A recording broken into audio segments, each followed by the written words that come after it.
ఇల్లు సదరగా చేసినాడు. ఏమంటే మాట్లాడలేదు. ఇల్లు కొట్టేసినాడు, ఇల్లు కొట్టేసినాడు. ఏమంటే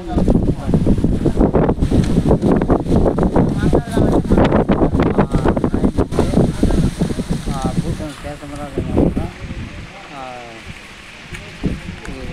గట్టిగా తీసుకొని సాకినాడు. సాకి సంతరించి పెళ్లి చేసి ఇంట్లో ఉండమని మాకు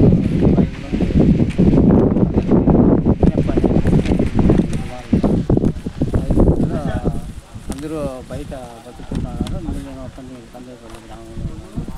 ఈ మాదిరి ఆ మడిను మా నాయనది సమాధి, ఆ ఇల్లు మేము నిన్న ఆదివారం పిల్లో దగ్గరికి ఉంటే రాయచూరికి అది కొట్టేసినారు.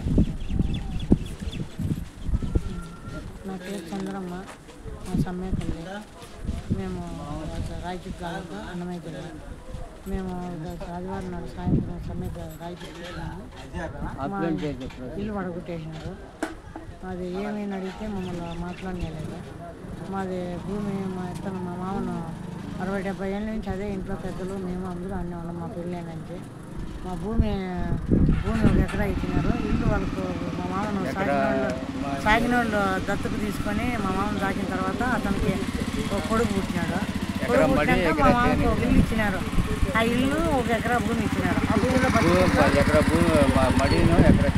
ఆ ఎకరా చేను ఎప్పుడుదో ఇచ్చినారు లేదో. దాంట్లో మేము ఏదో ఉనికాడు చూసుకొని వాన వచ్చినప్పుడు మಣ್ಣి నాటుకుంటా దాంట్లో పిల్లలు బతుకుంటాను. అది ఇప్పుడు వాన పడలేదు కాబట్టి చెట్లు మలిచినాయని మాదే అధికారం అనిపించుకోవాలని కమ్మ చెట్లు మలిచింటే ఉల్లంఘించేసినాడు. అన్నీ ఇంటి మన రైరయ్యే ఇల్లు ఉల్లంఘించేసినాడు. ఏమైనా మేము మాట్లాడితే మా మీద దౌర్జన్యం చేసి రోడ్లు నలుగురు ఇచ్చినాడు. మా ఇంటికి మేము 18 అడిగితే సామాన్లు తీసుకునే దానికి కూడా మాకు ఆస్కారం ఇలా, మాకు కాగితం కూడా నోటీస్ కూడా ఇలా నీ ఇల్లు వెళ్తామని మాకు చెప్పను కూడా లేదు. బాగా ముందు రోజు మాట్లాడిచ్చినాము. సరే మాట్లాడదామన్నాడు.